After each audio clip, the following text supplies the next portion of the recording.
बिस्मिल्लाहिर्रहमानिर्रहीम। आज तक के मुअज़्ज़ज़ नाज़रीन अस्सलाम वालेकुम। अब किस्त 102 मुलाहिदा फरमाएं। मैंने जवाब का इंतजार किए बगैर रिसीवर रख दिया। चंद लम्हे उसी हालत में बैठा रहा और फिर जैसे ही मुड़ा मुझे सीने में सांस रुकता हुआ महसूस होने लगा। नरगिस मेरे सामने खड़ी थी। उसके हाथ में पिस्तौल था जिसका रुख मेरी तरफ था। ये क्या बदतमीजी है। नरगिस के हाथ में पिस्तौल देखकर मैं हैरान रह गया। ये बदतमीजी नहीं, इसे पिस्तौल कहते हैं और इसमें गोलियां भी हैं, नरगिस ने कहा। उसके होंठों पर मानी खेज मुस्कुराहट थी। पिस्तौल का रुख अब भी मेरे सीने की तरफ ही था।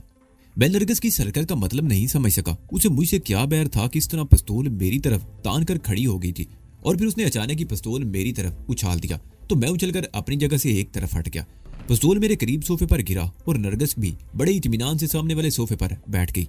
मैं उलझी हुई नजरों से उसकी तरफ देख रहा था। उसने मुझसे ऐसा मजाक क्यों किया था? वो सूरत की नजाकत से अच्छी तरह वाकिफ थी। ऐसी संगीन सूरत में तो आदमी अपने साये से भी मोहतात रहता है। इस किस्म की सिचुएशन पर कोई भी गैर मुतवक्को कदम उठाया जा सकता है।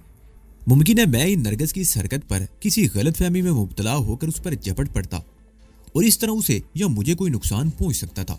अब तक की बातों से मैं इस नतीजे पर पहुंची हूँ कि तरीमी नहायत खतरनाक और बहुत चालाक आदमी है। नरगिस मेरी तरफ देखते हुए कह रही थी, पुलिस में भी उसकी बड़ी रसाई है। उसका अंदाजा तुम लगा चुके हो।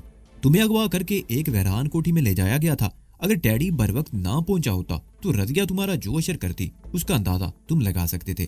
लेकिन तुम्हें उनके शिकंजे से निजात मिल गई और बाद में उस केस को जो रंग दिया गया उससे तुम वाकिफ हो। और ये सब कुछ पुलिस की मिली भगत से हुआ है। इसे तुम तहरीमी के ताल्लुकात का समर कह सकते हो और इस किस्म के ताल्लुकात पैसे के बगैर इस्तेमाल नहीं होते। सरकारी मशीनरी अपने फराइज भूलकर जराइम पेशा लोगों का साथ देने लगे तो समझ लेना चाहिए कि पैसा पानी की तरह बहाया गया है। मैं तुम्हारी इस लंबी चौड़ी तकरीर का मतलब नहीं समझ सका। मैंने बदस्तूर उलझी हुई नजरों से उसे देखते हुए कहा, निरे अहमक हो। नरगिस बोली, तुम कम से कम 10-15 मिनट तक फोन पर तहरीमी से बात करते रहे हो।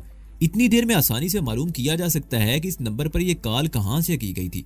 गो के टेलीफोन एक्सचेंज का अमला किसी सार्फ को ऐसी मालूमात फराहम करने का पाबंद नहीं, लेकिन पैसे में बड़ी ताकत है और इसका तुम्हें अच्छी तरह अंदाजा हो गया होगा। ओह, मैं उछल पड़ा। मैं सोच भी नहीं सकता था कि गांव की रहने वाली एक औरत इस कदर एहानत का सबूत देगी। तुम इतनी अक्लमंद कब से हो गई? मैंने उसके चेहरे पर नजरें जमाते हुए कहा। जब से तुमने सोचना छोड़ दिया है, उसने मुस्कुराते हुए कहा। यह पिस्तौल मैं अंदर से इसलिए लेकर आई हूँ कि इससे अपनी हिफाजत का काम लिया जाए। मुझे शुबह है कि तहरीमी ने यहाँ का नंबर मालूम कर लिया होगा और उसे यहाँ और उसके आदमी को यहाँ का एड्रेस तलाश करने में ज्यादा दुश्वारी पेश नहीं आएगी। इसलिए गोया आज की रात हम पर भारी साबित हो सकती है। मैंने उसकी बात काट दी। मुझे याद नहीं कि हमने कोई रात भी सुकून से गुजारी हो, नरगिस ने कहा। मैंने जब से तुम्हारे साथ गांव छोड़ा है ऐसी सूरत का शिकार हूँ। कभी पुलिस का खौफ और कभी रजिया, शाहजी और तहरीमी जैसे कातलों का खौफ। ये कोई मामूली लोग नहीं। वो मेरे चेहरे पर नजरें जमाते हुए कह रही थी, उस रात तुमने एक औरत को बिल्ले के चुंगल से बचाया था। बिल्ला एक बहुत मामूली सा और सड़क छाप थर्ड रेट गुंडा है, लेकिन तुमने उसके मुंह का नवाला छीना था और वो मरने मारने पर आमादा हो गया था। बात सिर्फ चंद 100 या चंद हजार की थी, लेकिन तहरीमी वो चंद लम्हों को खामोश हुई, फिर बात जारी रखते हुए बोली, तुमने उसके आदमी से 10 किलो हीरोइन छीनी है। कम से कम 10 करोड़ या उससे भी ज्यादा मालियत की। उसे पहले भी इससे कई गुना ज्यादा नुकसान पहुंचा चुके हो। पहले उसे मालूम नहीं था कि मुखबरी करने वाला कौन है, लेकिन अब तो वो तुम्हारे बारे में जान चुका है। क्या तुम समझते हो कि वो आराम से बैठा रहेगा? उसे ये भी मालूम हो चुका है कि रंगा तुम्हारे साथ है। वो कैसे बर्दाश्त कर सकता है कि उसके दुश्मन उसके खिलाफ मुश्तरका महाज कायम कर लें? रंगा एक मजबूत आदमी है। तहरीमी अब तक उसका कुछ नहीं बिगाड़ सका, लेकिन तुम्हारा खोज लगाने के लिए वो जमीन आसमान एक कर देगा। हो सकता है वो टेलीफोन कॉल ट्रेस कर ले और आज ही रात। मैं तुम्हारा मतलब समझ रहा हूँ। मैंने एक बार फिर उसकी बात काट दी। तुम्हारी बात में वजन है और तुम्हारा अंदेशा गलत नहीं हो सकता। ऐसी सूरत में सबसे पहले हमें इस थैले का बंदोबस्त करना होगा। और क्या यह मुनासिब नहीं होगा कि रंगा के किसी आदमी को बुलाकर यह थैला उसके हवाले कर दिया जाए? फिलहाल इसकी जरूरत नहीं। हमारे पास इस थैले के लिए एक महफूज जगह है, नरगिस ने कहा। कौन सी जगह? मैंने सवालिया निगाहों से उसे देखा। जहां जेवरात वाला थैला छुपा रखा है, नरगिस ने कहा। मैं एकदम उछल पड़ा। वाकई उससे बेहतर और कोई जगह नहीं हो सकती थी। मैंने फौरन ही अपनी जगह छोड़ दी और हम दोनों उस कमरे में आ गए। वजनी अलमारी को उसकी जगह से हटाने में खासी दुश्वारी पेश आई। हीरोइन का थैला भी जेवरात वाले थैले के साथ डालकर उस खलाब में पीछे धकेल दिया गया और अलमारी को धकेल कर दीवार के बिल्कुल साथ मिला दिया ताकि उसके पीछे झांकने की गुंजाइश ही ना रहे। अब उस अलमारी को हटाने के बाद ही वो खला नजरों में आ सकता था। मैंने दीवार की खिड़की की तरफ देखा। 2:30 बजने वाले थे।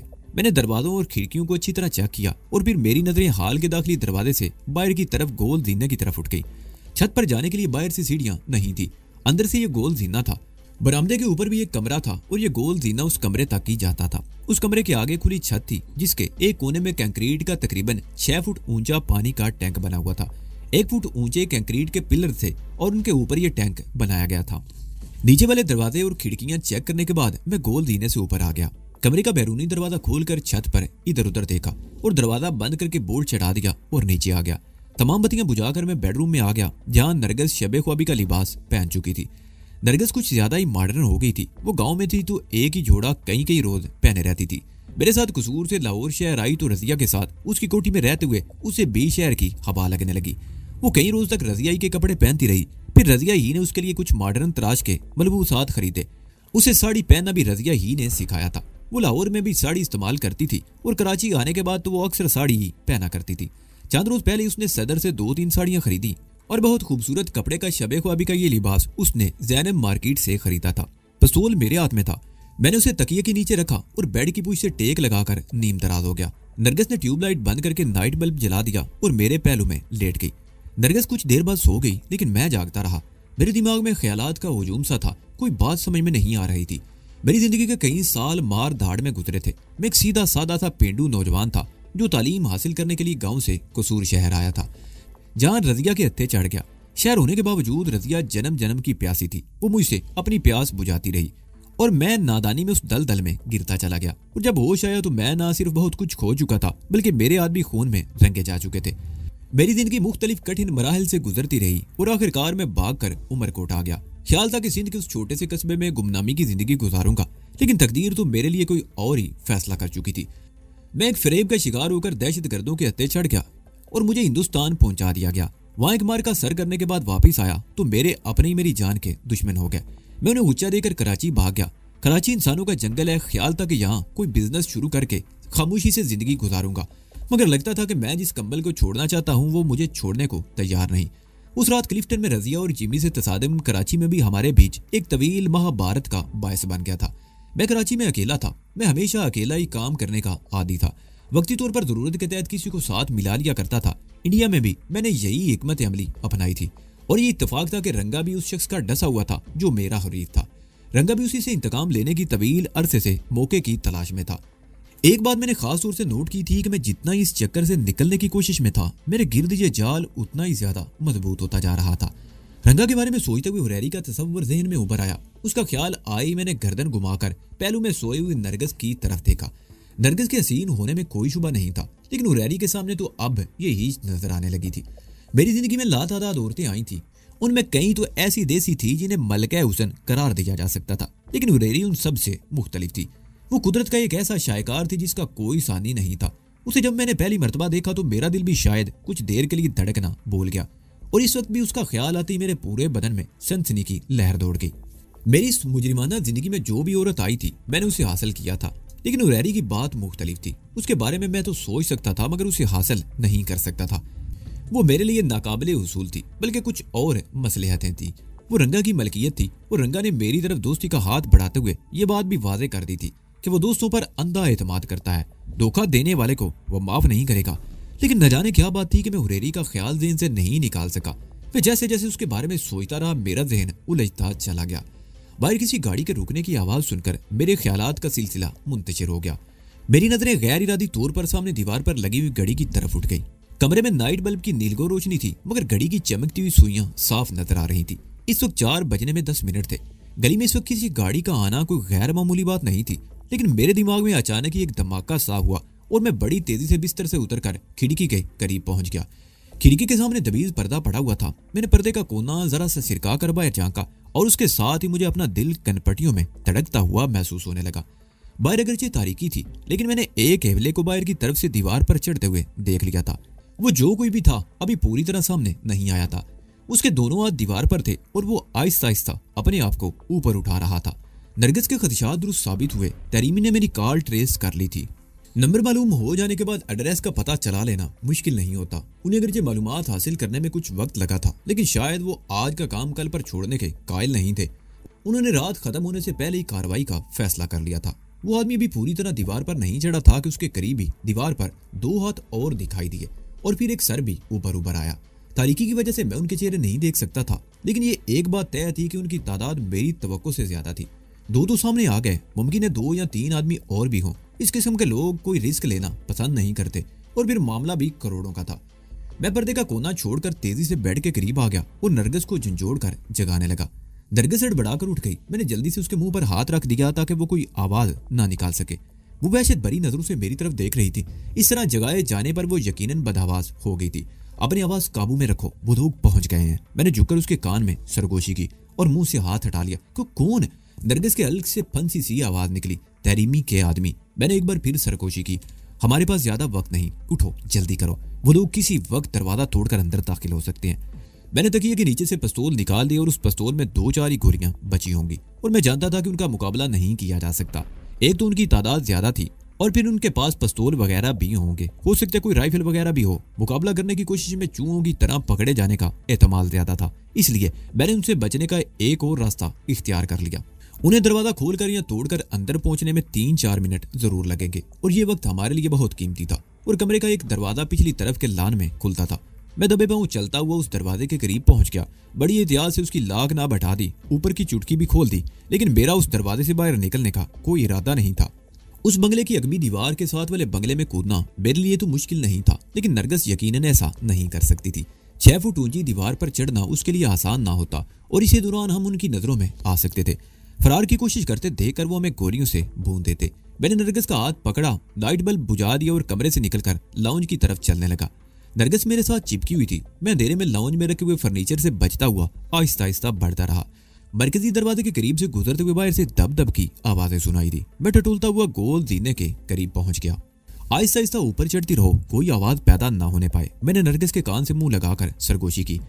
गोल सीढ़ियां चढ़ते हुए भी मैं नरगिस को सहारा दिए हुए था। ऊपर वाले कमरे में आकर मैंने बड़ी एहतियात से और आहिस्तगी से छत की तरफ वाला दरवाजा खोला, और बाहर निकलने से पहले मैंने कमरे के सामने के रुख वाली खिड़की के शीशे से झांक कर देखा। हमारी कोठी के गेट के ऐन सामने स्याह रंग की हाई रूफ खड़ी थी। उसके करीब एक आदमी भी खड़ा था। गली में किसी बंगले के गेट पर जलने वाले बल्ब की बहुत मध्यम सी रोशनी अगरचे वहां तक पहुंच रही थी, मगर उस शख्स का चेहरा दिखाई नहीं दे रहा था। एक आदमी गेट के अंदर भी दीवार से लगा खड़ा था, और उसके हाथों में कलाशनकोफ या इससे मिलती जुलती कोई राइफल भी थी। मेरा अंदाजा दुरुस्त निकला, वो 4 आदमी थे। 2 अंदर आ गए, एक गेट के करीब और दूसरा बाहर गाड़ी के करीब खड़ा था। वो लोग मुकम्मल तैयारी करके आए थे। कमरे का दरवाजा मैंने खुला ही छोड़ दिया और हम झुककर छत पर चलते हुए अकबी सिरे पर पानी की टैंकी के करीब आ गए। बिस्तर पर लेटने से पहले जब मैं दरवाजे वगैरह चेक करने के लिए ऊपर आया था तो उस वक्त ये टैंकी भी मैंने देखी थी, और जब मैंने उन लोगों को दीवार पर चढ़ते देखा तो इसी टैंकी का ख्याल जहन में आया। ये टैंकी उस वक्त हमारे लिए बेहतरीन पनाहगाह साबित हो सकती थी, बशर्ते कि उन्हें भी इस टैंकी पर कोई शुबह न हो जाए। टैंकी के करीब पहुंचकर मैं बड़ी एहतियात से उठा। ये छत का पिछला हिस्सा था। मैं छत की मुंडीर पर खड़े होकर टैंकी पर चढ़ गया। टैंकी के कोने पर 2.5 बाई 2.5 फुट का लोहे का ढकना रखा हुआ था। मैंने बड़ी एहतियात से वो ढकना हटा दिया। इसी दौरान नरगिस भी मुंडीर पर चढ़ चुकी थी। मैंने उसे हाथ से पकड़कर ऊपर खींच लिया और सिर्फ 1 सेकंड बाद उसे टैंकी में उतार दिया। नीचे वो लोग अंदर दाखिल हो चुके और अब उनकी चीखती हुई आवाजें ऊपर तक भी सुनाई दे रही थी। तलाश करो उन्हें, वो लोग किसी कमरे में छुपे होंगे। एक चीखती हुई आवाज मेरी समाज से टकराई और फिर ऐसी आवाजें सुनाई देने लगी जैसे चीजें उठा उठाकर फेंकी जा रही हूँ। ये पिछला दरवाजा खुला हुआ है। एक और चीखती हुई आवाज सुनाई दी, पीछे देखो, पौधों में छुपे होंगे। और बिल्ले, तुम ऊपर जाओ छत पर। ये वही पहले वाली आवाज थी। बिल्ले का नाम सुनकर मेरे ऊँटों पर खफीफ सी मुस्कुराहट आ गई। डैडी ने उस रोज ठीक ही कहा था कि ये गुंडे और बदमाश बज़ाहिर एक दूसरे से अलग थे, लेकिन दर हकीकत एक ही गिरोह के फर्द थे। मैं बड़ी आहिस्ती से टैंकी में उतर गया और कंक्रीट का ढकना एहतियात से खींच लिया, लेकिन मैंने ढकना पूरी तरह बंद नहीं किया था। हवा की आमदोरफ्त के लिए आधा इंच के करीब खला छोड़ दिया था। पानी हमारी कमर के बराबर था। नरगिस मुझसे लिपट गई। मैं उसे साथ लेता हुआ आहिस्ता आहिस्ता पीछे हटता गया, ताकि अगर ऊपर से ढकना खोलकर देखने की कोशिश की जाए तो हम नजर ना आ सके। ये मैं आपको बताना भूल गया कि टैंकी में लातादाद काकरोच भरे हुए थे। जब मैंने ढकना उठाया तो कई काकरोच मेरे हाथ पर चढ़ गए। मुझे अंदेशा था कि नरगिस किसी काकरोच को अपने बदन पर रेंगते पाकर चीख उठेगी। काकरोच और छिपकली ये वो बेजरर मखलूक हैं जो घरों में आमतौर पर पाई जाती हैं, और औरतें इन्हें देखकर बेइख्तियार चीख उठती हैं। लेकिन ये इत्तेफाक था कि नरगिस अभी तक किसी काकरोच की जद से बची हुई थी। मैं पिछली दीवार से भी चंद इंच दूर ही रहा था ताकि वहां से कोई काकरोच नरगिस पर न चढ़ जाए। छत पर अब भारी कदमों की आवाजें सुनाई दे रही थी। वो 2 आदमी थे। उनमें से एक तेज कदम उठाता हुआ टैंकी के करीब आ गया, और इस वक्त वही हुआ जिसका मुझे अंदेशा था। पानी में तैरता हुआ एक काकरोच नरगिस के कंधे पर पहुंच गया। नरगिस के मुंह से अजीब सी आवाज खारिज होने लगी। मैंने फौरन ही उसके मुंह पर हाथ रख दिया। वो मुझसे लिपट कर थर थर कांपने लगी। मैंने एक हाथ से उसका मुंह दबाए रखा और दूसरा हाथ उसकी कमर पर लपेट कर उसे सख्ती से अपनी गिरफ्त में ले लिया। हम दोनों में से किसी की हरकत से पानी हरकत करता और ये मामूली सी आवाज भी उन लोगों को मुतवज्जो कर सकती थी। कदमों की वो आवाज टैंकी के आसपास सुनाई देती रही और फिर उस शख्स ने शायद मुंडीर पर झुककर किसी से कुछ कहा। यहाँ कोई नहीं है, ठीक है, तुम लोग नीचे आ जाओ। अकबी लान से जवाब मिला। वो शायद अकबी दीवार से पिछले बंगले में कूद गया। छत पर मौजूद दोनों आदमी तेज तेज कदम उठाते हुए वापस चले गए। कदमों की आवाज मालूम होने के बाद मैंने नरगिस के मुंह से हाथ हटाया। उसके मुंह से सांस इस तरह खारिज हुआ जैसे गुब्बारे से हवा निकल गई हो। वो मेरे जिस्म पर कुछ चल रहा है, सांप। उसकी थरथराई हुई खौफजदा थी आवाज मेरी समाज से टकराई। कोई सांप वाप नहीं है, मैंने सरगोशी की। काकरोच हैं, तुम्हें खा नहीं जाएंगे। काकरोच? इससे पहले कि नरगिस के मुंह से चीख निकल जाती, मैंने एक बार फिर उसका मुंह दबा दिया। वो थर थर कांपने लगी थी। काकरोच शायद उसके लिए सांप से ज्यादा खतरनाक था। काकरोच तुम्हें कुछ नहीं कहेंगे, लेकिन इन लोगों को अगर यहाँ हमारी मौजूदगी का पता चल गया तो ये पानी की टैंकी हमारा मकबरा बन जाएगी। खामोशी से खड़ी रहो, मैंने सरगोशी की। उसी लम्हे दबदब की आवाज सुनकर मैं चौंक गया और फिर दूसरे बंगले से औरतों और बच्चों की चीखों की आवाजें सुनाई देने लगी। वो लोग हमारी तलाश में दूसरे बंगले में कूद गए थे, लेकिन चंद मिनट बाद ही चीखने की आवाजें खामोशी में डूब गई। 2 आदमी उस बंगले में कूदे थे, वो आ गए थे। मैं नहीं जानता था कि उन्होंने उस कोठी के मकीनों को किस तरह खामोश या मुतमईन किया होगा। 15-20 मिनट गुजर गए। नीचे से आवाजें सुनाई देती रहीं। टैंकी का पानी ठंडा था और नरगिस अब सर्दी से थर थर कांप रही थी। उसके दांत बजने लगे और फिर एक आवाज सुनकर मैं चौंक गया। बिल्ले, तुम यहीं रुकोगे, वो शख्स कह रहा था। वो हरामी यहाँ से भाग गया है, उसके वापस आने की उम्मीद नहीं, लेकिन एहतियातन तुम सुबह तक यहीं रहोगे। हो सकता है वो किसी वक्त पलट भी आए। अगर वो आ गया तो जिंदा नहीं बचेगा बास। ये बिल्ले की आवाज थी। वो मुझे जिंदा चाहिए, पहली आवाज ने वो राते हुए कहा। अगर वो तुम्हारे हाथों मर गया तो तैरीमी तुम्हारी खाल भी उधेड़ देगा। समझ गया बास, बिल्ले की आवाज सुनाई दी। उसे मैं इस काबिल रखूंगा कि तैरीमी के सवालों का जवाब दे सके। उसके कुछ ही देर बाद गाड़ी का इंजन स्टार्ट होने और गाड़ी के रवाना होने की आवाज सुनाई दी और फिर बरामदे वाला दरवाजा बंद होने की आवाज सुनकर मैंने इत्मीनान का सांस लिया। 2-3 मिनट मजीद इंतजार करने के बाद मैंने दोनों हाथ ऊपर उठाकर बड़ी आहिस्दगी से टैंकी का ढकना उठा दिया और उचक कर टैंकी से बाहर आ गया और नरगिस को भी बाहर निकाल लिया। हम दोनों टैंकी के करीब खड़े थे। हमारे कपड़ों से पानी धारों की सूरत में बह रहा था और नरगिस सर्दी से थर थर कांप रही थी। पर मुझे सर्दी लग रही है। उसके ऊंट कांप रहे थे और आवाज भी मुश्किल निकल रही थी। यहाँ सर्दी से बचने के लिए तो मैं तुम्हारी कोई मदद नहीं कर सकता, मैंने कहा। उस तरफ जाओ, दीवार की आड़ में वहां ज्यादा हवा नहीं होगी। मैं उसे बाजू से पकड़कर दबे कदमों चलता हुआ कमरे की दीवार के करीब ले आया। खुली छत पर हवा बराह रास्त जिस्म से टकरा रही थी, लेकिन यहाँ अगरचे हवा से बचाव हो गया था मगर सर्दी में कोई कमी नहीं आई थी। हम दोनों तकरीबन आधे घंटे तक ठंडे पानी में खड़े रहे थे। मेरे जिस्म पर तो पूरा लिबास था, लेकिन नरगिस ने बारीक जालीदार कपड़े की मैक्सी पहन रखी थी। उसके नीचे कोई लिबास नहीं था। शायद उस कमरे में कोई चादर वगैरह मिल जाए, मैंने सरगोशी में कहा और उसे वहीं छोड़कर दीवार के साथ रेंगता हुआ दरवाजे की तरफ आ गया। दरवाजा बंद नहीं था। मैं बड़ी आहिस्दगी से अंदर आ गया। जीने की तरफ खुलने वाले दरवाजे में तकरीबन 1 इंच का खला था। निचले हाल में बत्ती जल रही थी। उसकी मध्यम सी रोशनी दरवाजे के खला से अंदर भी आ रही थी। कमरे में कुछ फर्नीचर तो था, लेकिन कोई ऐसी चीज नहीं थी जिसे चादर के तौर पर इस्तेमाल किया जा सकता था। उस दरवाजे के साथ ही खिड़की थी जिससे निचले हाल में झांका जा सकता था। मैं उस खिड़की के शीशे से नीचे देखने लगा और फिर मेरे ऊँटों पर खफीफ सी मुस्कुराहट आ गई। बिल्ला हाल में सोफे पर बैठा सिगरेट के कश लगा रहा था। उसके सामने मेज पर पिस्तौल पड़ा हुआ था। उसने एक पैर दूसरी टांग पर रखा हुआ था। कमर सोफे की पुष्ट से टिकी हुई थी और एक बाजू भी सोफे की पुष्ट पर फैला हुआ था। उसका अंदाज ऐसा था जैसे बाप के ड्राइंग रूम में बैठा हुआ हो। मुझे ये अंदाजा लगाने में दुश्वारी पेश नहीं आई कि बिल्ला कोठी में अकेला ही था। उसके बास ने सिर्फ उसका नाम लेकर यहाँ रहने को कहा था। बिल्ले पर काबू पाना बहुत जरूरी था। मैं दबे कदमों कमरे से बाहर आ गया। मेरे दिल में एक तरकीब आ गई थी। उस पर अमल करने में नरगिस का ताउन जरूरी था और मुझे यकीन था कि नरगिस इनकार नहीं करेगी। मैंने सरगोशी में नरगिस को अपनी स्कीम से आगाह किया तो अजीब सी नजरों से मेरी तरफ देखने लगी। मैं सर्दी से मर रही हूँ और तुम, यही एक तरीका है बचने का, वरना यहाँ खड़े खड़े तुम वाकई सर्दी से ठिठर कर मर जाओगी। और वो मेरी स्कीम पर अमल करने को तैयार होगी। हम दोनों कमरे में आ गए। मैं अंदरूनी दरवाजे में दीवार के साथ चिपक कर खड़ा हो गया और नरगिस को इशारा कर दिया। नरगिस ने सीढ़ियों वाला दरवाजा पूरी तरह खोल दिया। बचाओ, कोई है, मुझे इस दरिंदे से बचाओ। उसकी आवाज ज्यादा बुलंद नहीं थी, लेकिन कपकपाहट नुमाया थी। मैंने बड़ी एहतियात से खिड़की के शीशे से झांका। बिल्ला एक झटके से उठकर खड़ा हो गया। सुलगता हुआ सिगरेट उसके बाएं हाथ की उंगलियों में दबा हुआ था। उसने दाएं हाथ में पिस्तौल पकड़ लिया। उसके चेहरे पर पहले तो उलझन के तासरात नमूदार हुए, फिर आंखों में चमक सी उभर आई।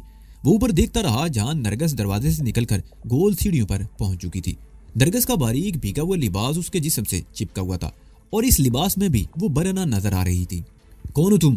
पिल्ले की गुर्राती हुई आवाज सुनाई दी। नीचे आ जाओ और कोई गड़बड़ मत करना। वो तेज तेज कदम उठाता हुआ सीढ़ियों के करीब पहुंच गया। उसकी नजरें ऊपर थी और उसके हाथ में पकड़े हुए पिस्तौल का रुख भी ऊपर की तरफ था। नरगिस कांपती और कराती हुई रेलिंग का सहारा लिए आहिस्ता आहिस्ता सीढ़ियों से उतर रही थी। पिस्तौल मेरे पास भी था। पानी की टंकी में उतरने के बाद मैंने भी इस बात का ख्याल रखा था कि पिस्तौल पानी में भीगने ना पाए, और जब मैंने कमर तक गहरे पानी में नरगिस को सहारा दे रखा था, पिस्तौल वाला हाथ उस वक्त भी ऊपर था और अब भी पिस्तौल मेरे हाथ में था। मैं अगर चाहता तो इस वक्त बड़ी आसानी से उसे गोली का निशाना बना सकता था, लेकिन मैं अजीब फितरत का मालिक था। खतरात में घिरे होने के बावजूद एडवेंचर पसंद था। मैं इस मौके से भी बिल्ले से दो हाथ करना चाहता था ताकि उसे ये पता चल सके कि मैं बुज़दिल नहीं हूं और यहाँ से भागा नहीं था। नरगिस बदस्तूर कराती और कपकपाती हुई नीचे उतर रही थी। बिल्ला बहुत मोहतात अंदाज में खड़ा उसकी तरफ देख रहा था। नरगिस ने जैसे ही आखिरी सीढ़ी से नीचे कदम रखा, बिल्ले ने जल्दी से आगे बढ़कर उसे अपने बाजू की लपेट में ले लिया। उसने बज़ाहिर सहारा देने के लिए ऐसा किया था, लेकिन उसकी नीयत का अंदाजा उसके गहरे तासरात और आंखों की चमक से लगाया जा सकता था। नरगिस ने अपना सारा बोझ उस पर डाल दिया। बिल्ला उसे खींचता हुआ आगे ले गया और उसे सोफे पर डाल दिया। बारीक चिपके हुए लिबास में नरगिस बिल्कुल उरियान नजर आ रही थी। मैंने बिल्ले की आंखों में वही चमक देखी जो उस रात हिरवन की तलबगार औरत को बेलिबास देखकर उसकी आंखों में उभरी थी। कौन हो तुम? बिल्ले को शायद अपनी ड्यूटी का ख्याल आ गया। ऊपर तो कोई नहीं था, मैं तो खुद देकर आया था। तुम और तुम्हारा लिबास वो वैशी ऊपर ले गया था। नरगिस ने बदस्तूर कपकपाते हुए कहा। वो रात को मुझे लेकर आया था, फिर जब बाहर गाड़ी रुकी तो वो मुझे पिस्तौल दिखाकर खींचता हुआ ऊपर ले गया। उसने कहा दुश्मन आ गए हैं, वो मुझे भी मार डालेंगे। वो एक लम्हे को खामोश हुई, फिर बात जारी रखते हुए बोली, वो मुझे साथ लेकर पानी की टैंकी में घुस गया था। जब तुम लोग ऊपर आए तो हम भी ऊपर ही थे, पानी की टैंकी में। मैंने छत पर कदमों की आवाज सुनी। मैं चीखना चाहती थी, लेकिन उसने मेरा मुंह हाथ से दबा रखा था। वो कहाँ है?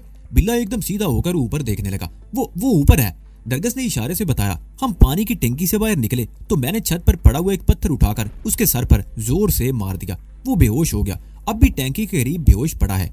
ओह, बिल्ले की आंखों में चमक उभर आई, लेकिन इस मर्तबा ये चमक मुख्तलिफ नोयत की थी। तुम यहीं रुको, मैं उसे देखता हूँ। वो बड़ा खतरनाक आदमी है। तुम्हारी किस्मत अच्छी थी जो बच गई, वरना वो तुम्हें भी मार डालता। मुझे सर्दी लग रही है, नरगिस फिर कराने लगी। बिल्ले ने इधर उधर देखा, फिर कमरे की तरफ इशारा करते हुए बोला, उस कमरे में चली जाओ, मैं वहां कुछ कपड़े देखे थे। मैं उस बेड़िए को देखता हूँ, वो एक मरतबा पहले मेरे हाथ से बच गया था, मगर आज नहीं बच सकेगा।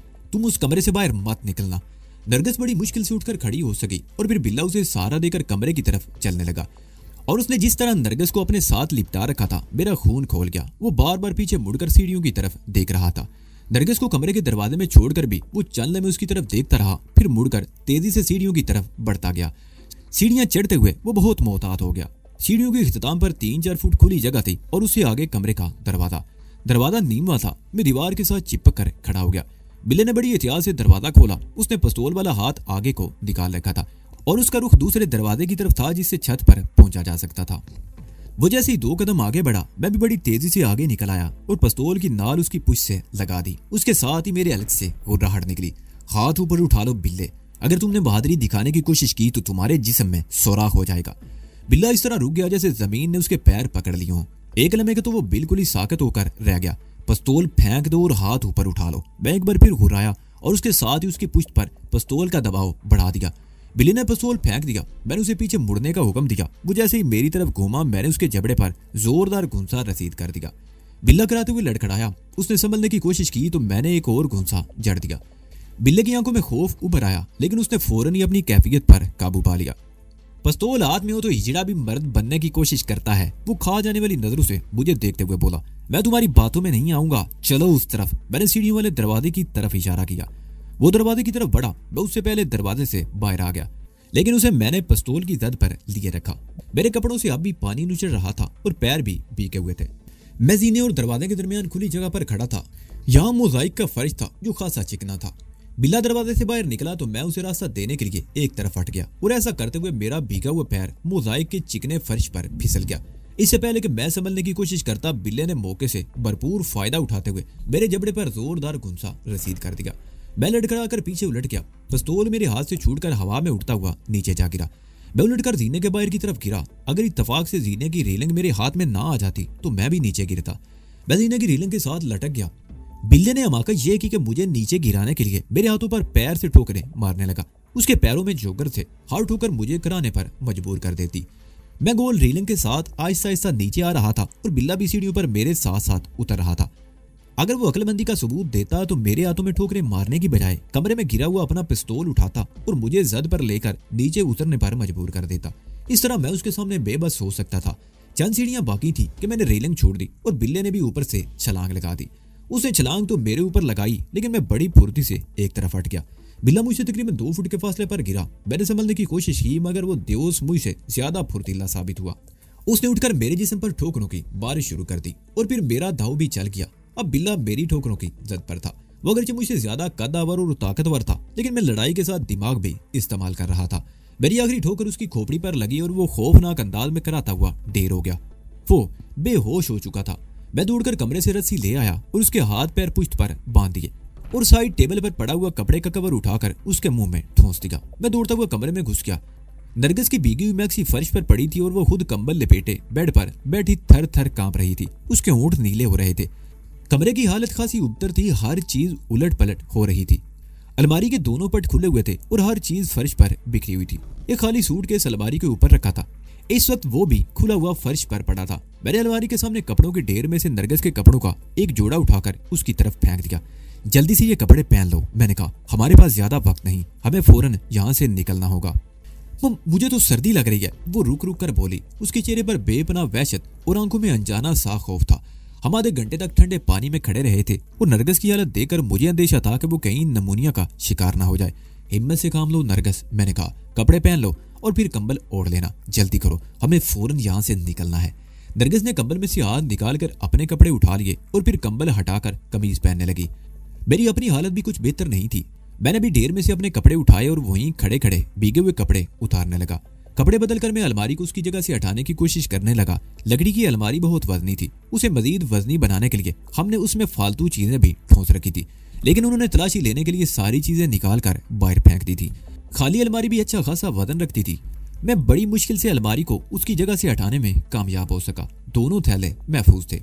मैंने दोनों थैले खाली सूटकेस में रखे और उनके ऊपर और अपने नरगिस के कपड़े उठाकर डालने लगा।